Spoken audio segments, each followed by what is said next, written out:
Hello, my beautiful motorheads. Welcome to Féroce, where we inspire you to live fiercely. I'm your host, Annick, and today's guest is Chris Cosentino. He's a racer, builder, and engineer. Today, we talk about his very special project called the Hypermono.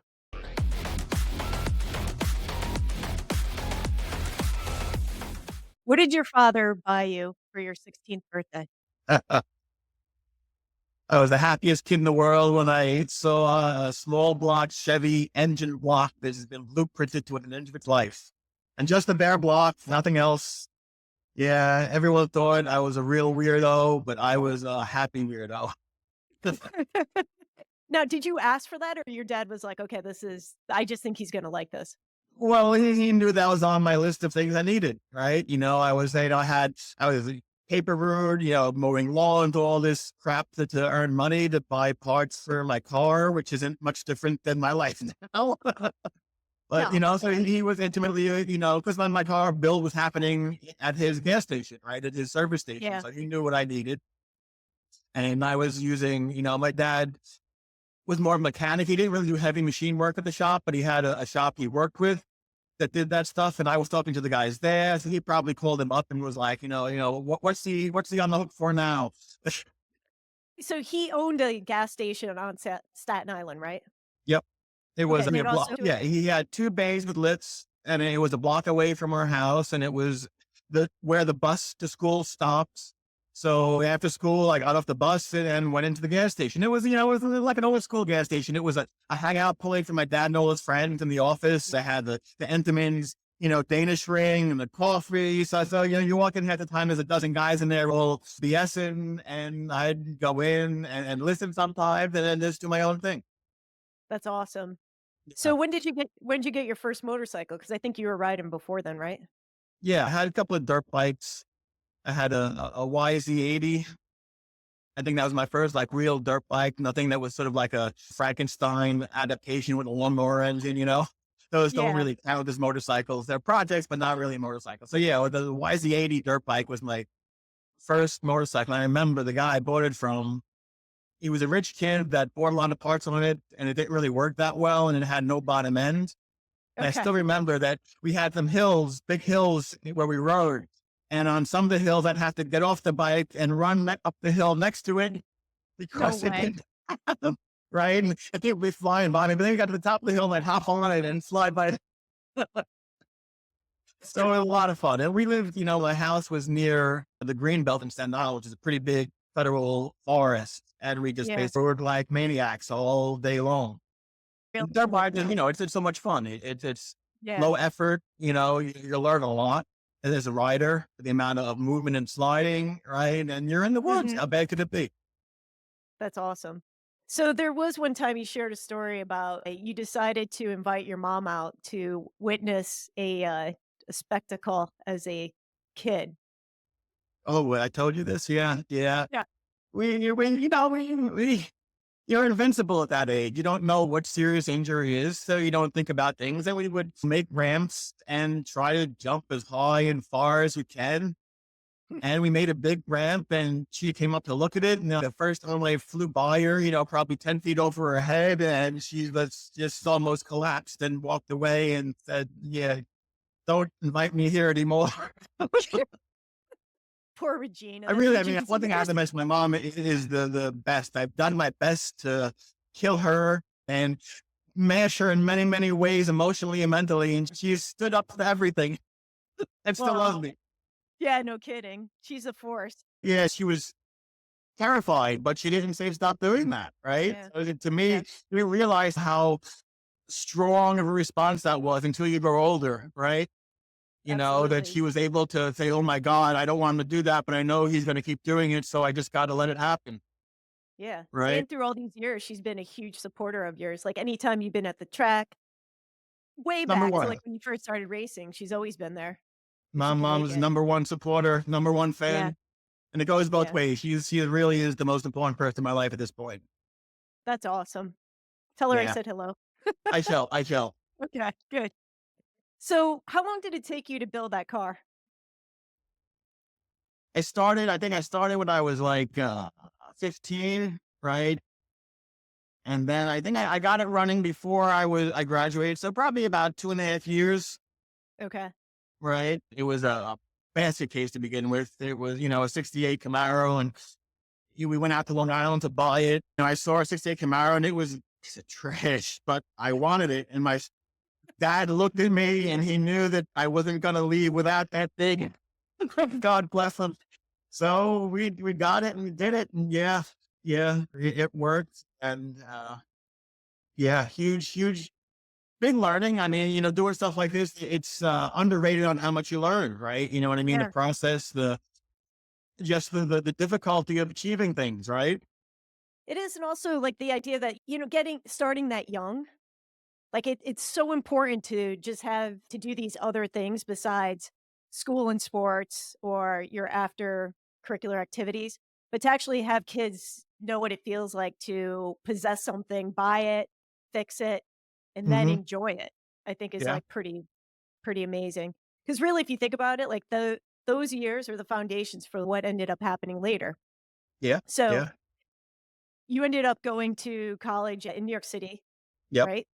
Hmm. Okay, The Cooper and Union. I It's think actually that's interesting yeah, because the Cooper Union is a relatively exclusive school, and yeah, a couple of people in my high school also applied to them, and one of them was the salutary, the number two kid in the class, and he was super book smart, but that's all he did.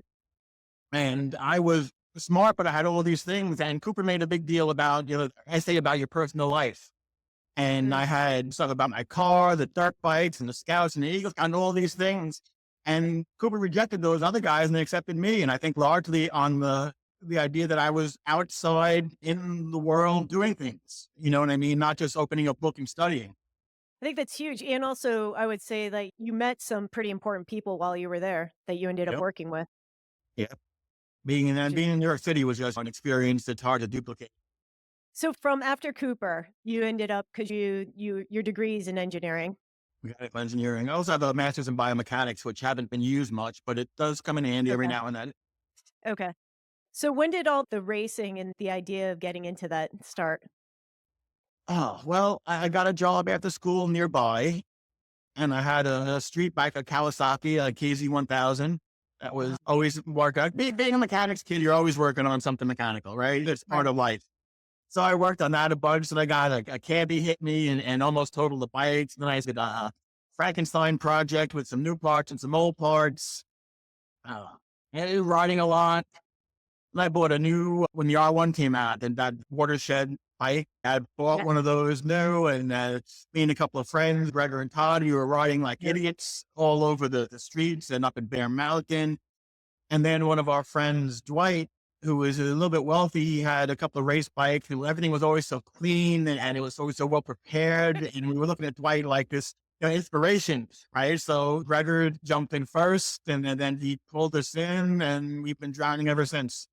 yeah. Crazy to think because you got first off, I remember the R1 when you got it, and 2, that you guys started off on these RDs. Yep. Well, that was funny because that guy Dwight, he had RD 350 and an RS 125, and we Yeah. picked the wrong one to emulate first. Yeah. The lightweight two stroke is not exactly a lot in it, so it was even with all the breakdowns. It's a fun. It's what it's all about. It's all about being out there with people having fun. It's not about turning a wrench and fixing a bike. It's about being in a group of people while you're doing it. You know what I mean? Right. I remember with Gregor, we did so much traveling with his Ranger, the least suitable vehicle in the world to use as a race transport. And it was Yeah. breaking down all the time. And we were having most of the fun on the side of the road with the dam broken, right? You know what I mean? I So know, I it's, know. it's one of those things. The journey is half the fun, right? Sometimes it's more than Mm, half, right? mhm. So yeah, you get out there and sometimes everything being perfectly polished. I do like that, but it doesn't give you some excitement sometimes. You know what I mean? The unexpected, the Yeah. unplanned. I think also with racing, what you're alluding to as well is that you race, but an actual race is only minutes, maybe a half hour at most, and that's If you're really lucky. pushing it. Yeah, if you're lucky, if you make it, but that there's so much time spent driving in the pits, and I think Mm. I know all these stories about you because we spent so much time in that damn Range Rover just driving. It's like, what are you gonna talk about?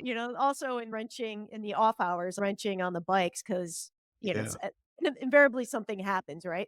So, you spend a lot of time fixing or upgrading what's going on in the bikes. Not just that, but I also, I'm letting people know about the project. I was looking through old pictures to send them stuff about what happened. And one of the pictures I always see, it's Ryder, Todd, you, my friend Bill, and myself sitting in the pits at Loudon with folding cam chairs, and we have plates of linguine and asparagus and glasses of white wine, right? Totally. This is the meal Yeah. we cooked in the pits at Loudon, right? Oh, And we're all totally. sitting back like, this isn't just quite nice. Yeah. And I always Oh, I stop and dwell on yeah. that picture for a second. It's like this, in some ways it's Yeah. so little about racing, but it's so much of what racing's all about, right? Sitting there It's really afterwards having fun, right? for sure, for sure. And everyone there looked at us funny because they were all cooking hamburgers and hot dogs on a grill.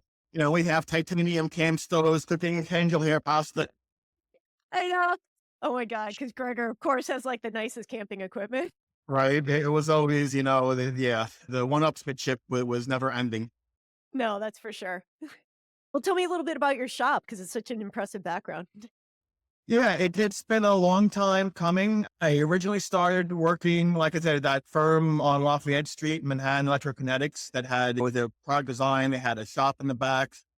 And then we were acquired by an internet firm back in the height of the late 90s. And then they sort of didn't know what to do with us. And then the internet bubble popped.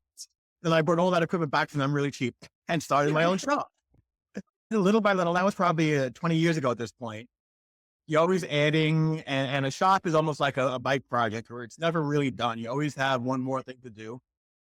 But Yeah, at this point now, it's just really nicely well dialed in for building motorcycles, right? I've got a CNC mill and lathe, I've got a manual mill and lathe, I've got welders, a couple of 3D printers for small stuff and big stuff, and manual tools. And yeah, it's nice because if I need to do something, I just have to walk to a cabinet and take out the proper tool and do it.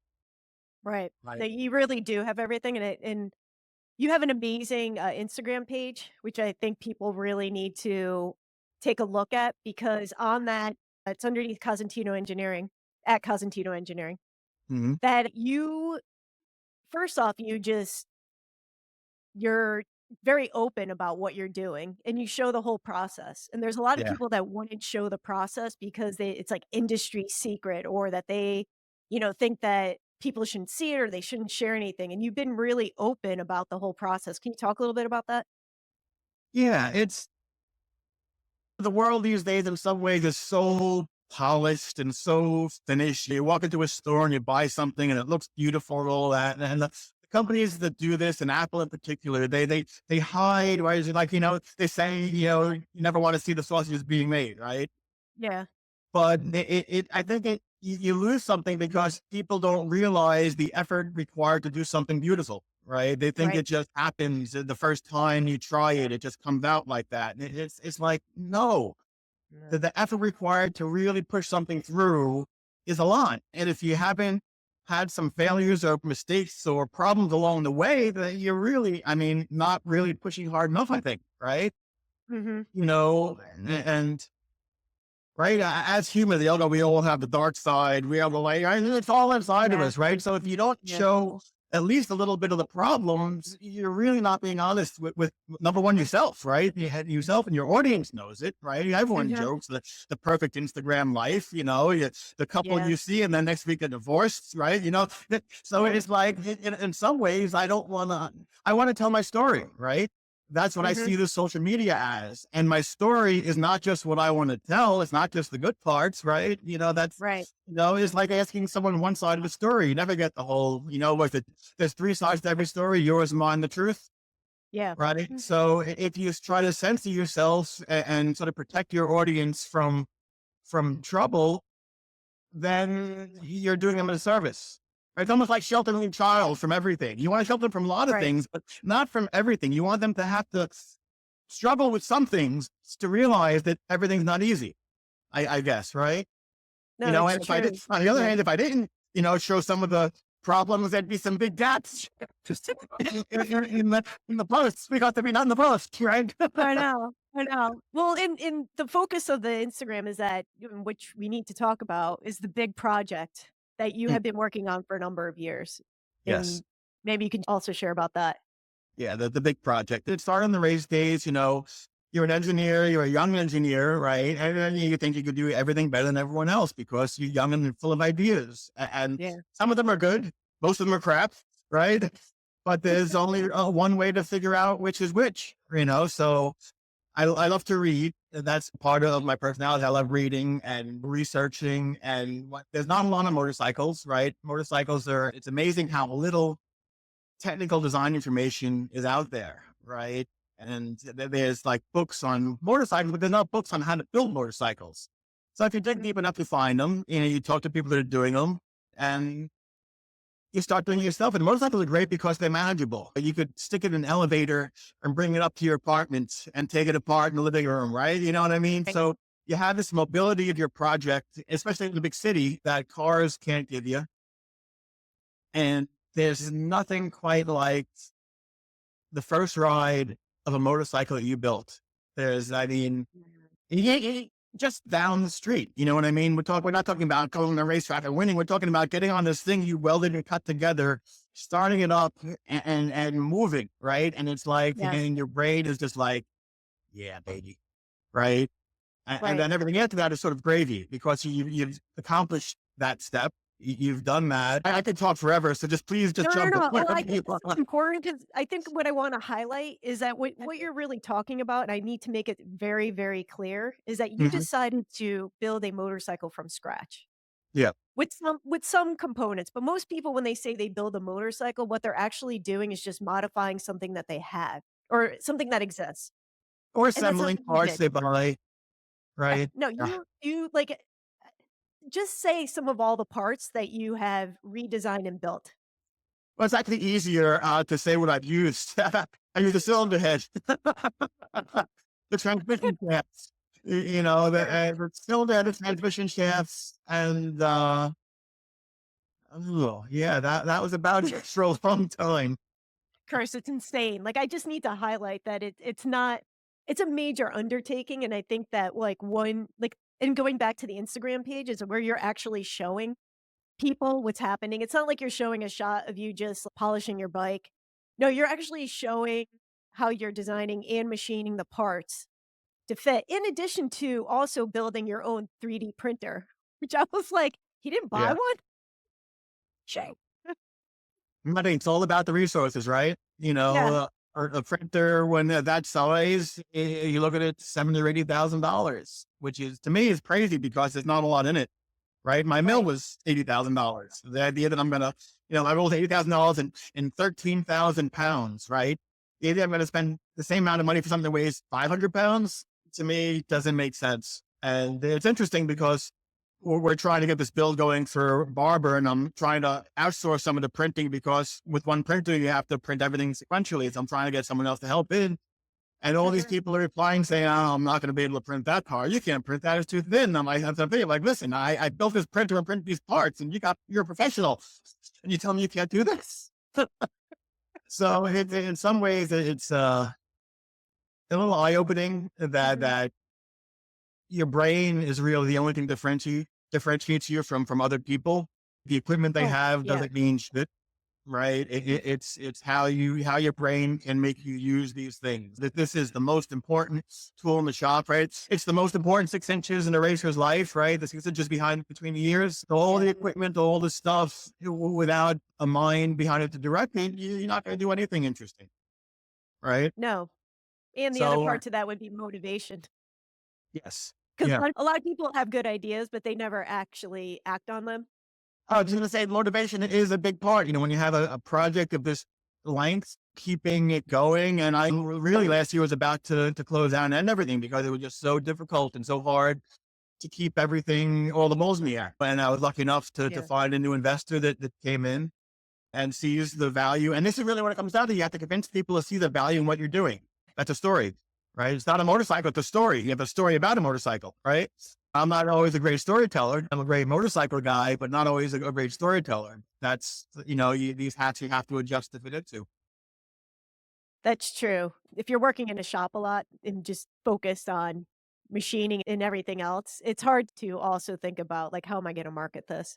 Yeah. So when you like, let's go back to the genesis of the idea for this. So you started working on this motorcycle right when you first started racing. So maybe Mm, like a few years in. yep. Okay. So what made you decide? Like, what's specific about this motorcycle that differentiates it? It just seems like such a weird and minor thing to say, but and whenever you say it out loud, it just sounds silly. But forks, as an engineer, forks are suck, right? Sliding friction is the worst thing to have in a mechanical system, and a motorcycle Mhm. is to me the uber mechanical system, right? It's so purely mechanical, and it gives you such pleasure from that mechanicalness. When you look at the motorcycle, all motorcycles, if you look at them as an engineer, almost every motorcycle out there, and I'm talking about full size motorcycle, not scooters or mopeds, they're all the same vehicle. They're all very Mhm. simple, and they're all the same as a 1940s motorcycle, and very primitive in my mind from an engineering perspective. So the thought that to do something better is at the bottom of any gearhead's mind. I'm tweaking this because I think I can do a better job than what it is already, right? So Right. thinking that, and then seeing other people, finding some people like Tony Fole, Norman Hossack, people like that have done that. And they say that, yes, this does work great. It's just there's a lot of baggage associated with motorcycle design that prevents progress from happening. So I thought, okay, I could take these forks off. I could put something better on the front and have a better motorcycle. Right off the bat, boom, I'm done, right? And being a young engineer, I'm looking at the numbers. I can make it this much weight and then this much horsepower, and then I'll be beating everybody, right? Then you show up with a bike that has that weight and that horsepower, and everyone's beating you. Right. And you're like, oh, wow, okay, this is a bit more complicated. And then it's like, here's a flag to a bull, right? It's a challenge. The gauntlet has been thrown down, Mhm. right? It needs to be picked up, and it needs to be thrown back in the face of the bastard that threw it down in the first place. So you jump in, and once you jump in, with most stuff in life, I mean, you're a designer. You have these things that you're into, right? And once you jump in with Yeah, both feet, there's no jumping out, I know. right? It's Well, worse than and the it's mafia, worse than heroin, worse than anything. mm, I think this is what they call true passion. Because you need something to believe in to actually make it happen. If you're only, like, partially in or you could have been defeated when you got beat, let's say, the first race that you put that all together, and you're like, "Nah, I'm Yeah. gonna figure this out." Hmm. There were bright points in that first bite, right? Oh, okay. There are some of the things I wanted to achieve. I could feel that. The point of it also is, at that point, I was still a novice racer. You know what I mean? So Yeah, it's like I'm learning how to race. I'm learning how to build a motorcycle. I'm learning how to evaluate what's important, what's not. So in some ways, it was not just a project about building a motorcycle. It was a project about building an engineer, building a yeah. racer, all these things all at the same time. Like building a car as you're driving it, which is not always the most fun thing, but it definitely guaranteed to have excitement, That's for sure. So right? where did you evolve to next with this? So you had that first iteration, where you Mhm. just did the front end, and then what?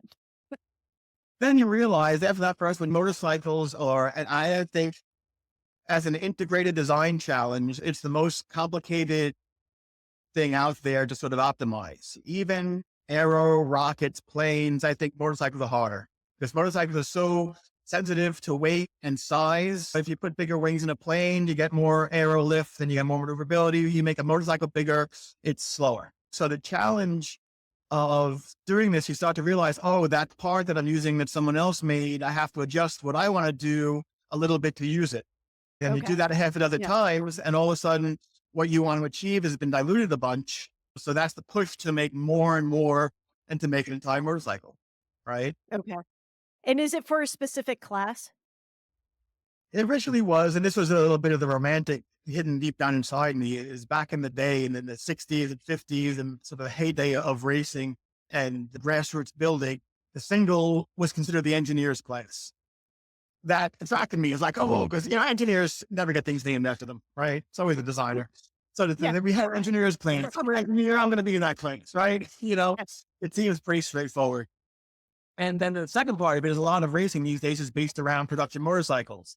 So if you don't have a frame with a VIN number, you're not eligible for a lot of classes. And if you want to build your own frame, then that sort of puts you outside the fence of a lot of things. So between the engineer's class and the single and the prototype thing, that just narrowed me down into this super singles, sounded singles class. So over the years, it changed a bit. But it basically, I mean, it's not just singles lightweight bikes. And you know this, the big Mhm. heavy bikes are bear to ride. I mean, Yeah. it's nice. And I can't say it's not fun having 200 horsepower and whacking that thing open the straightaway. But to me, Right. the real fun is when you close the throttle, hit the brakes and lean in. And that's where you Oh, can't yeah. beat a small bike. I still For remember sure. up at the Loudon track where we raced a lot. We would take the Penguin School with Yeah. Jerry Wood and Eric and his sons. And the three of us, Todd, Gregor, and I were all the only guys there at 125s. Everyone else had, leader bikes. And he would always look at us and go, you guys own the corner. I don't care how much horsepower you have. The bikes you're riding are the fastest ones through the corner. And that's like Yeah. you're sitting there, you're soaking that up. You're like, yeah, right. I can't do it, but the bike can, right? At least Oh, someone, totally. Yeah. right? But it is that sort of a little bit of an underdog approach, right? I'm not going to beat you on the straightaway, but open the throttle is easy, but I will beat you on the brakes. And that's the hard part. So Mhm. that's sort of that underdog. I'm going to beat you at your weakest point, and your strong points aren't going to be enough to change that. And that's just intoxicating to take that approach. Love And then it. when it works every now and then, you're like, holy shit, it works, right? I know. No, and then these guys would come into the pits and they want to see what blew by them on the brakes in the turn one, right? They were like, oh, because they had the GSXR with that. And they buy that and they think that's the fastest bike around. And maybe over the whole track it is, but in a lot of the track, it's not, right? No, it's And true, then you have to especially think somewhere of like that. Loudon that was so tight. Exactly. Yeah. Exactly. So, on a small bike, it took a really good rider to be fast in a big bike allowed. And then not a Mhm. lot of really good riders are out there in the track. You know what I mean? A lot of people Yeah, are average riders, right? for So if sure. and that was the expression of it's more fun to race a slow bike fast and a fast bike slow. Because the truth Absolutely. is, right, most people can't take 1,000 cc, even a 600 cc sport bike, anywhere near its limits, right? No, But it's the true. Kramer these days, people will love that because it's so accessible. You feel like you're on the edge and you're not doing 1,000 miles an hour. You're going to kill yourself. And so, it's about the perception, the feeling, the It emotion. is. And there's a lot of ego involved. A lot of Yes. people are on bigger bikes than they should be. And, I'm all about the small bikes. And it's just like there's something about fitting on something appropriately. hmm It's hmm it's just it's such a better experience. Yeah, that's one thing that makes me laugh is you see so many people on the KTM 390s, right? Yeah. And that's like, was it like 5 foot seat height on the bikes? I've seen the women racing it, and they're literally their thigh is across the seat to get their foot, and I'm like, how is this an entry level race bike for anyone, right? I know. The death of the 125s was Oh, man, I wish they'd bring that back. I love my 125. yeah, and it was cheap. The 4 stroke, It the was. engines, they take money to keep going. The 2 strokes, they go, oh, you're always changing the piston. It's like, yeah, but it only takes me half an hour. It costs $200, right? Yeah, exactly. Where it Exactly. And takes you longer and more than that to change your jets. where do you see the Hypermono going? Because like over let's just say now, how long have you been working on it? 20 years, right? Yeah. But it's Long like time. but also to like highlight with our discussion here is it hasn't been the same bike. It's had this evolution where it's evolved into these different iterations over time. So at this point, what are you seeing in it? Because, like you said, like almost a year ago, in one of your posts, you said, I think I'm gonna shut this down. hmm And having viewed that, I have to say, as somebody that has been following, the progress of it, was like, oh man. And totally getting it. Cause like when you work for yourself and you own your own company, it's not like money is finite. You also have day job work, which hmm is, I'm assuming, maybe at this point with what happened this year, you're not, but you have in the past, you do client work. Yes. Okay. So Yeah. you're 50-50 or you're 80-20 or you're trying to make it all happen. So what was the change? What made you be like, okay, this is it? Because I'm pretty sure it probably had to be a very tough decision and one something that you were putting off, putting off, putting off, putting off. Yeah. Yeah. It was, I mean, it all comes down, and I hate to be so damn capitalist. It all comes down to money, right? Yeah. You have to pay for your shop, you have to pay for the rent. Racing motorcycles isn't cheap. Parts cost money when engines break, right? So in working for clients to earn money. If I worked 40 hours, that would get me 5 or 8 hours in the bike. And for project, I want to take it so far that the amount of time I had for the bike versus the money I had on it wasn't working. And, Yeah. you beat your head against the wall. And I've always been a great engineer, but having your own business, you need to be a businessman, right? And wanting to do a project like this, you also need to be a fundraiser. You need to, have a lot of hats that aren't easy to learn how to do. Right? So I've always been trying to raise funds and not always having the good, smooth story to pitch to people. And that's, you have to convince people. You have to make people see value in what you're doing. Otherwise, they're not going to be interested in joining you. So, yeah, so the timeline, my lease was going up. There were a whole bunch of things that were all converging.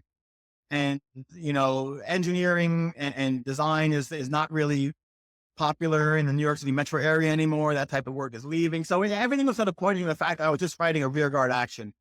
Yeah. And I would be better off just, cutting the losses and trying something new. And yeah, it was damn painful. You know what I mean? This thing that I had the good feeling that I gave it my all, right? I Yeah. wasn't holding back. And this goes back to showing the failures is you can't be assured of success, right? And if you fail, you can't be afraid of looking that in the face, right? You can't Yeah. deny that if you did, because then you're in denial, right? It's not just a river in Egypt, No, right? So, yeah, you are, go and ahead. also, like, people are worried about what's that gonna look like, and it doesn't look like anything except to be like, okay, for me as a friend and somebody who's watching you on Instagram, okay, is there a way that I can help this person? Or, like people like we think that failure is gonna look bad on us. And I don't even think of it as really failure. It's just that you came to a point where you had to make a decision Hmm. business wise. Hmm. And it's not worth getting into hundreds of thousands of dollars of debt when and like Well, I never was see a thinking way out. about it. I was thinking about it. Just keep opening up those credit No, but it's cards. actually what you just said is very actually relevant, because me posting that on that, posting that, we're probably going to stop the project. A Yeah. whole lot of people reached out, and a lot of them tried to make something happen, and most of them didn't happen. But the effort of them seeing it and saying, "No, we got to try to make this work." And some of the vendors I've worked with reached out to some people they know. So it was, in a lot of ways, the response to, "Oh my God, this is going to be a failure," was like, let's try to give you a help, right? Which I mean, Yeah. is great, because one of my biggest problems always has been me alone here. I've never had help, and I need help. And I guess Yeah. that was the cry for help, right? So people saw that and they were like, this is really a great project. You put so much into it. The passion is there. We want to try to make it not stop, you know. But in some ways, the project was always a very small overhead, because the market for a lightweight single cylinder racing motorcycle with a completely custom engine is like a niche market of a niche market of a niche market, right? So that was in some ways problematic, but was also the attraction of the project, something so unique and so, new. Mhm. And then sort of Ducati coming out with their single cylinder engine earlier this year, that opened up some possibilities, for bigger production, but it didn't ease, the financial strains, Okay. right? So what happened? Well, what happened, and like over the past couple of years through Instagram, alleged in my own mind, but people, you get worldwide viewing audience, right? Yeah. And New York City is a very big tourist destination. So I had people, from Italy, from Thailand saying, "Hey, I'm going to be in New York vacationing for a couple of weeks. Can I come by and see the shop and see the bike?" Really? Right? They found you through Instagram? Yeah, all the people following me, if they come to New York, they usually say, "Hey, Oh, can I check the bike out?" And I'm like, "Yeah, sure, come on." I met a few cool people, and some of them have yeah. their own project bikes, Yeah. so they sort of see this as like, almost like a halo project. So they come by, Yeah. and this guy, Ben Clayman, who was following me, said, "Yeah, I'm in New York. I'm actually also working on a scooter project. I come by, check out the bike out. I want to show you the scooter. We could chat, and BS a bunch." And he came in, I was checking out his cool scooter project, the super fast scooters, by the way.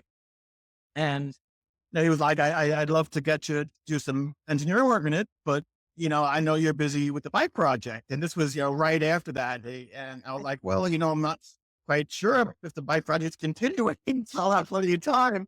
And he was like, what's going on? And then, I told him what the deal is. And he has some resources available. And we talked and came to an agreement. So it just this, and literally days before I had to tell my landlord that I'm not renewing the lease, I'm talking to this guy about renewing the lease, right? So it was Wow. literally the last minute, where was it? Right? We were going till midnight on July 3rd because his lawyer wouldn't work on the 4th of July. And the 5th of July, I had to tell my landlord. So I'm like, I need to sign something by tonight or this isn't a done deal. So we're this hour long thing, conference call with his lawyer, changing documents. And it happened, right? So Wow. now I have a major partner, and Ben's also an engineer. So he's not just, throwing in resources, he's throwing in time and effort on that. And, part of a bigger thing. And it's hugely refreshing, right? To have Yes. someone to share the load with. And, amazingly enough, it came from social media, right? No, I think that It, I it, it mean, worked. it's kind of mind-boggling because sometimes you're Right. like, "Oh, man, why am I doing this?" Like, it's so hard to post, it's so hard to do all I mean, it's Yeah. another chore. Like, you setting up all these shots to show your machining process, like, people don't Yes. realize it takes forever. Like, you just wanna get the job done, which is also time consuming, but on top of that, you have to Hmm. make it look good for the gram. Like Yeah. like, oh Yeah. god, what another thing. Like 10 years ago, I was always very much an engineer in profession and in personality, right? Yeah. But part of this process, it really teaches you how much other stuff is important, right? Right. How much you have to drive the emotional part of this, right? And it was Mhm. interesting because for me, it was hugely emotional, the passion, the enjoyment. I got all this, but I wasn't aware that I wasn't communicating that well to the people that I'm trying to, get to work with me. You know what I mean? Yeah. And that's a skill you have to learn and hone and develop, right? And just like anything else. So that the past 10 years, I think, have been a big change in my approach to what is important about the project. I know that I got Mhm. the engineering covered and that's cool. And some people like it. And I'm happy to chat about that and to show it what it is. But a bigger part of it is the excitement, the story, the journey, right? Yeah. And it's a little tough though, because, I guess the way this was it, I don't want to entertain people. But if Mhm. people are entertained by what I'm doing, that's awesome. Yeah. Right. And there's a big difference there. Right. You know what I mean? Being an entertainer is you're an actor. Right. You go and that, Yeah. but I want what I'm doing to be exciting, not me. Right. So Yeah. that translating that into something you could share with people that you don't know is not the easiest thing in the world. But I've No, it been, isn't. going through. Yeah. I'm really impressed because again, I've known you a long time, and when I started following you, like, I was like, "Oh my god, like, you're so likable on camera." Like, and then yeah, that you weren't in person, but I'll take when it you as a just compliment. No. when you work all the time, and especially, Yeah. you're working in a shop and you have to Mhm. get stuff done and you're on deadlines, like, it's Yeah. a totally different thing, So when I work, and and I understand this, when I work, I'm focused on yeah, working, and I yeah, can't, sometimes, and a lot of my job is finding the problem in things, and that sometimes, right, is not always the best way to interact with people. And no, it's time to work based on this, and this, right? But if you're an engineer and you're trying to make something, that's a very important perspective. So it's interesting it when I is. step away from the shop and go to the track, I have to sort of remove myself from that perspective, you know, of an engineer trying to solve things and just be more of a human trying to share things, right? Yeah. That's a really huge insight. And it also with what you're showing is you're actually teaching, which kinda takes it off the entertainment portion, Hmm. I Hmm. or like, if I was, I think maybe thinking about it that way because it really is you are educating, you have all this knowledge and experience that you are actually able to pass along that has a documentation. A lot of this stuff is just ends up being lost, this information. And like we said, like, nobody shows what happens, and a lot of crap happens, like, tooling breaks, you're shooting something out of the CNC, you fit Yeah. your part you thought for sure was gonna work out, didn't, it failed because of stress on the material, whatever. I think that's it people find it fascinating, which is why they're following you. Oh, cool. And you don't get that much. You don't really people just don't do this. Yeah, yeah. I mean, there are there's a bunch of stuff out there, like all the sort of physics teaching things, but they're not. Yeah, They're just showing something. They're not actually trying to make a project, you know. So rolling that into the course of a development project, it really shows its relevance. I think is that for sure. it's not a smooth path by any means. So now with this partner and you've got this renewed interest and vigor, what's the future for the Hypermono? World domination. Love it. Let's do it. So, no, we have some big plans, right? We have the first step is getting the Hypermono with the Ducati engine, which is now, I mean, that we're going to refer to that as the Hypermono from now on. So that's going to Okay. be a limited edition race bike, right? That's the Okay. immediate future. And we're also working on a street version that's going to Ooh, be not racer wrap, right? More of sort of a naked style because the underlying mechanic, the chassis, all those things of the bike are in a lot of ways the most attractive part of it. And I do like the fairing, and the race bike needs a fairing and all that, but it hides a lot, right? it So, does. and racing is a small, market.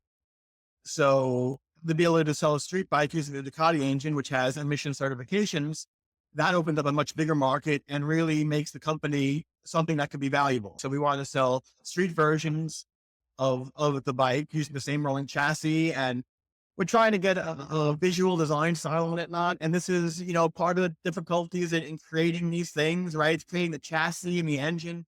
Those all have the physics behind that telling you what it wants to do. So that's easy. But when it comes to the aesthetics, as a designer, this, right? It Yeah. can be very hard. What do you want this to look like? And that's the Mhm. very open-ended question. So right now, with Ben, when he's got a designer we're working with, we'll talk about a couple other people and just try to really hash out some things that we think could be a really attractive street bike. And as a street bike, we're talking about, a sub 300-pound bike. So it's going to be really light, easy to Mhm. ride, fun, but it's also going to be fast as hell. And it's going to look really cool. And it's Yes. going to have a finish level, sky high. So that's sort of the next year we're hoping, and we'll get that Um, street bike available for sale and work from there. I are have you ideas for an electric bike too. That's a little bit, there's a little more R&D involved in that. Mhm. And the market on that is, the sort of the whole e-vehicle industry is under a little bit of a pause right now. So I want to see how that shakes out. But I do think that, I've ridden a bunch and some of them are a lot of fun. And Mhm. as the batteries get better, they're going to be more fun. And especially I see like city riding on a bike that's not baking you with heat. That to me right Yeah. there is a huge use case. So there are, I think, some appeal for that. And being a small manufacturer, you have a little bit of freedom is you don't have to say, I need to sell 10,000 units of this to amortize my input, right? So if we could sell 100 units of something, for us, that's a success. This is one thing that electric has done. It's fractured the market. Now there are so many different types of vehicles you could buy. Before you had a motorcycle, you had a scooter, you had a car, right? Now Right. with electric bikes, you have step-on scooters, you have big bicycles, small bicycles, e-scooters. Yeah. So it's like that there's a lot more people buying a lot more things, and there's space in the market for you to wedge yourself in there, Mhm. right? Oh, yeah, this is gonna be fascinating to see how that evolves. And where can people find more information about the project? Right now, it's a little bit tough. We have that splash page showing interest for the Hypermono, where really nose to the grindstone, getting the bike ready for Barber in October. We have some new website stuff and new identity and all that is in the works right now with Okay. the new team we have going on. But we Yeah. haven't, released it yet. So right now it's just, I guess, the Instagram page following that is going to be the most current thing. We have the splash page. Yeah, and those two things are the most relevant right now. And on Instagram, we'll obviously announce when the new branding and web campaign is going to be released. But right now, it's our focus is we want to show up at Barber with a good bike that goes well and Which a event good is it at presence. Barber? It's the season ending ARMA event, so it's the American Historic Racing Motorcycle Association, and it's Okay, interesting great. because they don't just race vintage stuff; they race modern stuff. They race a wide variety of things, and it's a very welcoming paddock. And they have a few single cylinder classes specifically, It's interesting if you're in the Alabama area or you want a vacation, the Barber track is fabulous. There's the museum. They'll also have a swap meet, dirt track events. So it is like a huge moto fest down there. And it's just a Okay. great time. And the grounds of event are like, go to a country club.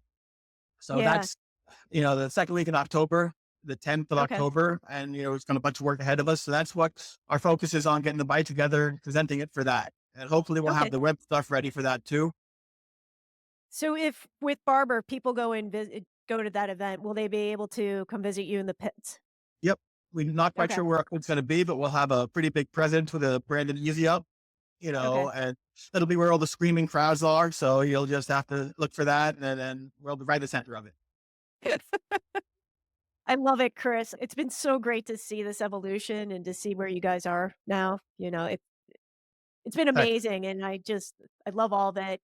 I'm so glad that you could spend some time with me today. I have one final question, which I'm gonna ask everybody that comes on to here, and it's, how many motorcycles do you own?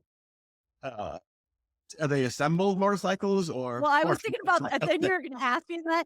Let's just say more than just parts. Mostly assembled. I guess three. I got an XR 100 dirt bike that's at a friend's house that I haven't seen in years. So you probably think it's his now, but I know if I go out there, I'm going to put my ass on it and reclaim it. Right. I have my street bike is a 1998 Ducati 900 SSFE. That's the sort of gray silver version. And in some ways, it's almost like the perfect street bike. It looks good. It sounds Yeah, good. And it had enough power to be fun, but not get you into trouble. right. And it's Right. got the So, great silver color, which was oh limited yeah, edition. yeah. Yeah, it's good in that. And then I got race bikes. I got race bikes together. I got race bikes in parts. I got race bikes hanging on the wall. I thought you might not be able to give me a really accurate because it probably altogether, if you numbered it out, it's probably 20, but Yeah. No, I've actually, in the past few years, now I've sold a couple of street bikes that I just wasn't using anymore. okay. No, and it's everything before I got this new partner, everything serviced the bike project. So basically, oh, I need some money. Okay, I haven't ridden that bike in a couple of years. Let me sell that and turn it into a bike part. Right. So, yeah, it was a paring down process for a while. And then, I was sort of dreading. I was like, do I sell the SE or do I close down?